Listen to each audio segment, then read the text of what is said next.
ऐसा क्या हो गया कि इन सारी चीज़ों को बंद करने की, इन सारी चीज़ों को वापस लेने की, इन सारी चीज़ों के खिलाफ इतना ज़बरदस्त विरोध क्यों पैदा हो गया? केंद्र सरकार की आर्थिक हालत ठीक तो है। अभी थोड़े दिन पहले ये अग्निवीर स्कीम लेके आए, अग्निवीर योजना। अग्निवीर योजना जब लेके आए तो कहा गया कि अग्निवीर योजना लाने की ज़रूरत इसलिए पड़ी क्योंकि सैनिकों का जो पेंशन का खर्चा है, सैनिकों का जो पेंशन का बिल है, वो इतना ज्यादा बढ़ गया है कि केंद्र सरकार उसको बर्दाश्त नहीं कर पा रही। आजादी के बाद से आज तक पहली बार ऐसा हुआ है कि कोई केंद्र सरकार ये कह रही है कि हमारे से सैनिकों की पेंशन का बिल बर्दाश्त नहीं कर किया जा रहा। आज तक कभी किसी सरकार ने ये नहीं कहा कि देश की सुरक्षा के लिए पैसे की कमी पड़ गई है। आज तक किसी सरकार ने यह नहीं कहा कि सैनिकों की पेंशन का पैसा हम नहीं दे पा रहे हैं। सैनिकों को पेंशन देके हम एहसान नहीं करते। सैनिक हमारे ऊपर एहसान करते हैं जब वो बॉर्डर के ऊपर अपनी जान दांव पे लगाते हैं। ऐसा क्या हो गया केंद्र सरकार को कि केंद्र सरकार के ऊपर, केंद्र सरकार अब सैनिकों के पेंशन की बिल भी, पेंशन, सैनिकों का पेंशन भी देने की हालत में नहीं बची है, और उन्होंने उस पेंशन के बिल को खत्म करने के लिए अग्निवीर योजना लेके आए हैं। अभी कुछ दिन पहले कहा गया कि हर 5-5 साल में केंद्र सरकार केंद्रीय कर्मचारियों के लिए एक वेतन आयोग बनाती है। 8वां वेतन आयोग अभी बनने वाला था। 8वां वेतन आयोग, केंद्र सरकार ने कहा है कि अब हम 8वां वेतन आयोग नहीं बनाएंगे। 8वां वेतन आयोग क्यों नहीं? हर 10-10 साल में बनता है। 8वां वेतन आयोग क्यों नहीं बनाएंगे? कह रहे हैं कि हमारे पास पैसा नहीं है, पैसे की कमी है। केंद्र सरकार के पास अपने केंद्र के कर्मचारियों का वेतन बढ़ाने के लिए भी पैसा नहीं बचा। कहाँ गया केंद्र सरकार का सारा पैसा? ऐसा केंद्र सरकार की इतनी बुरी क्या हालत हो गई है कि केंद्र सरकार के पास अपने अपने कर्मचारियों को जो हर बार बढ़ाया जाता था, वेतन आयोग बिठाया जाता था, वो भी नहीं बिठा रहे। मनरेगा, देश के गरीब से गरीब आदमी जिसके घर में कुछ भी नहीं होता, उस व्यक्ति को सरकार साल में 100 दिन की दिहाड़ी का पैसा देती है। 100 दिन का काम देती है और फिर 100 दिन का पैसा देती है दिहाड़ी के हिसाब से। केंद्र सरकार कह रही है हमारे पास वो पैसा भी नहीं है देने के लिए। पिछले साल के मुकाबले इस साल उस पैसे में 25% की कटौती कर दी गई है। देश के सबसे गरीब, सबसे मजदूर आदमी, किसान मजदूर, रिमोट इलाकों में जो देश में रहते हैं, गांव में रहते हैं, वो लोग दिहाड़ी के हिसाब से साल में 100 दिन की दिहाड़ी करते थे और सरकार उनको गड्ढे खोदने का काम करते थे, कहीं कुछ सड़क बनाने का काम करते थे, उनको सरकार 100 दिन की दिहाड़ी दिया करती थी। उसमें भी कटौती कर दी गई है। सरकार कह रही है पैसा नहीं है। केंद्र सरकार जितना टैक्स इकट्ठा करती है देश भर से, उसमें से एक हिस्सा राज्यों को देती है। अभी तक यह था कि 42% उस टैक्स का हिस्सा राज्यों को देना होता था। पिछले कुछ वर्षों में यह भी घटा के 29-30% कर दिया गया है। राज्यों को जो पैसा केंद्र सरकार देती है उसकी भी कमी कर दी गई है। कह रहे हैं पैसा नहीं है। आखिर गया कहां केंद्र सरकार का सारा पैसा?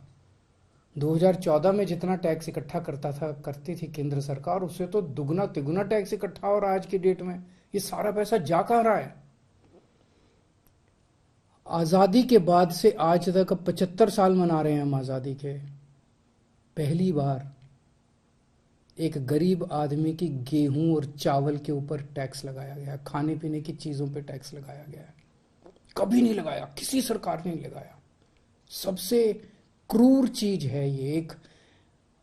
एक बिल्कुल गरीब आदमी, एक भिखारी जिसका कुछ नहीं होता, वो भी मार्केट से जब गेहूं और चावल अब खरीद के लाएगा, उसको उस पर टैक्स देना पड़ेगा। किसी सरकार ने इतना क्रूर कदम नहीं उठाया था। गेहूं पे टैक्स लगा दिया, चावल पे टैक्स लगा दिया, गुड़ के ऊपर टैक्स लगा दिया, शहद पे टैक्स लगा दिया, छाछ पे टैक्स लगा दिया, लस्सी पे टैक्स लगा दिया, दही पे टैक्स लगा दिया, पनीर पे टैक्स लगा दिया। क्या जरूरत पड़ गई? क्या ऐसी क्या हालत हो गई केंद्र सरकार की कि गरीब से गरीब आदमी की खाने के ऊपर टैक्स लगाने की नौबत आ गई, जो आज तक 75 साल में कभी नहीं हुआ था। और केंद्र सरकार ने पेट्रोल और डीजल के ऊपर इतना टैक्स लगा रखा है, हर रोज बताते हैं 1,000 करोड़ रुपए का, 1,000 करोड़ रुपए की पेट्रोल और डीजल से टैक्स पे आमदनी होती है। साल में लगभग 3.5 लाख करोड़ रुपए की आमदनी होती है केंद्र सरकार की पेट्रोल और डीजल पे जो टैक्स लगा रखा है। कहां गया ये सारा पैसा? और अब कह रहे हैं कि सारी जितनी सुविधाएं जनता को फ्री में मिलती हैं वो बंद होनी चाहिए। सारे सरकारी स्कूल या तो बंद किए जाएं और या सारे सरकारी स्कूलों में बच्चों से फीस ली जाए, ऐसा कह रहे हैं ये लोग। आप सोच के देखो, अगर सरकारी स्कूलों में फीस लगने लग गई, देश के कोने कोने के अंदर सरकारी स्कूल, वैसे ही सरकारी स्कूलों के अंदर पढ़ाई खराब है, और अगर सरकारी स्कूलों में फीस लगने लग गई तो बच्चे को तो कोई नहीं पढ़ा पाएगा। आधे से ज्यादा बच्चे इस देश के अनपढ़ रह जाएंगे। देश आगे कैसे बढ़ेगा? कह रहे हैं कि सारे सरकारी अस्पतालों के अंदर अब पैसे लगने चाहिए। सरकारी अस्पतालों में जो फ्री का इलाज होता है वो बंद होना चाहिए। सरकारी स्कूलों से मेरे को याद आया कि कई राज्य सरकारों ने अब सरकारी स्कूलों में फीस लगा भी दी है। मैंने मीडिया में खबरें पढ़ी हैं कि एक राज्य के अंदर 120 रुपए महीना फीस लगा दी है, एक राज्य के अंदर 500 रुपए महीना फीस लगा दी है। कहां से लाएगा एक गरीब आदमी 500 रुपए महीना अपने बच्चों को पढ़ाने के लिए? अब ये सारे देश के अंदर सरकारी अस्पतालों के अंदर कह रहे हैं कि सरकारी अस्पतालों में बिना पैसे दिए इलाज नहीं होगा। गरीब आदमी के पास इलाज कराने के पैसे नहीं है, वो कहां से लाएगा पैसे इलाज कराने के लिए? और जिसके पास पैसे नहीं है उसका इलाज नहीं होगा। मर जाएंगे गरीब लोग इस देश के। और अब ये कह रहे हैं कि राशन भी, फ्री का राशन भी बंद होगा। फ्री नहीं होना चाहिए, फ्री का राशन भी बंद कर देना चाहिए। 75 साल तक जितनी केंद्र सरकारें आई, किसी को ऐसा घाटा नहीं हुआ कि फ्री का राशन बंद कर दिया गया। कब से मिल रहा है फ्री का राशन? कब से राशन की दुकानें कब से हैं? अब ये फ्री का राशन भी बंद करना चाहते हैं। प्रश्न उठता है, ये सारा पैसा केंद्र सरकार का गया कहां? 2014 में लगभग केंद्र सरकार का 20 लाख करोड़ का बजट होता था। आज केंद्र सरकार का लगभग 40 लाख करोड़ का बजट है। तो ये सारा पैसा जा कहां रहा है? इन्होंने अपने दोस्तों के, इन्होंने बहुत सुपर रिच लोगों के, जो अरबपति लोग हैं, ऐसे ऐसे लोगों के इन्होंने 10 लाख करोड़ रुपए के कर्जे माफ कर दिए। सरकारी पैसे से इन्होंने, इनमें जितने के कर्जे माफ किए, कई इनके दोस्त हैं। सरकारी पैसे से इन लोगों ने सुपर रिच लोगों के, अरबपति लोगों के 10 लाख करोड़ रुपए के कर्जे माफ कर दिए। किसी के 7,000 करोड़ रुपए माफ कर दिए, किसी के 10,000 करोड़ रुपए माफ कर दिए, किसी के 5,000 करोड़ रुपए माफ कर दिए। क्यों? अगर ये कर्जे माफ नहीं किए जाते, इतने करोड़ों करोड़ों, हजारों लाखों करोड़ रुपए के अगर कर्जे माफ नहीं किए जाते, तो इनको खाने पीने की चीजों के ऊपर टैक्स लगाने की जरूरत नहीं पड़ती। अगर ये लाखों करोड़ों रुपए के कर्जे माफ नहीं किए जाते, तो आज इनके पास सेना के जवानों की पेंशन देने के लिए पैसे की कमी नहीं पड़ती। अगर इनको ये लाखों करोड़ रुपए के कर्जे नहीं दिए जाते, तो इस तरह की देश की हालत नहीं होती। एक और चीज पता चली है, अरबपति सुपर रिच लोगों के, इन्होंने बड़ी बड़ी कंपनियों के 5 लाख करोड़ रुपए का टैक्स माफ कर दिया। एक तरफ तो कर्जे माफ कर दिए और दूसरी तरफ इनसे जो टैक्स लेना था वो टैक्स माफ कर दिया।